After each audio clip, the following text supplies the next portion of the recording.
Social मीडियावरती viral झालेले हे दोन्ही व्हिडिओ तुम्ही नीट पहा। एक प्रकारची बँकच तुम्हाला वाटत असेल, परंतु हे खासदाराच्या तिजोरी आहेत।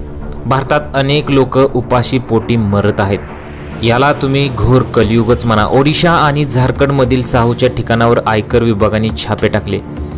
या छाप्यात विभागाला लोखंडी तिजोरीत कोट्यवधी रुपयांचा मुद्देमाल सापडला। ओडिशा आणि झारखंडमधील त्यांच्या घरातून ही रोकड जप्त करण्यात आल्याचे सांगण्यात आले। छापेमारीचा व्हिडिओ समोर आलेला आहे, ज्यामध्ये रोख रक्कम दिसत आहे। सलग 3 दिवस छापे टाकून नोटा मोजाव्या लागल्या। यावरून धीरज साहू यांच्याकडून किती रोकड जप्त करण्यात आले आहे याचा अंदाज लावता येतो।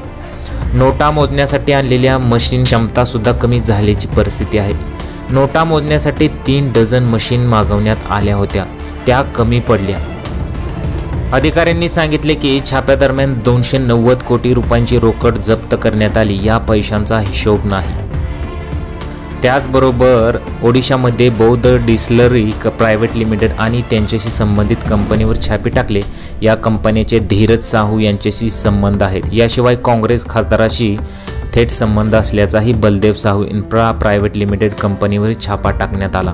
खरोखरच भारतात असं दुर्दैव आहे की एकीकडे माणूस हा गरिबीने मरत आहे, तर दुसरीकडे भ्रष्टाचार करून अक्षरशः पैसे मोजायला मशिनी कमी पडत आहेत। तुम्हाला काय वाटतं? तुमच्या प्रतिक्रिया जरूर कळवा।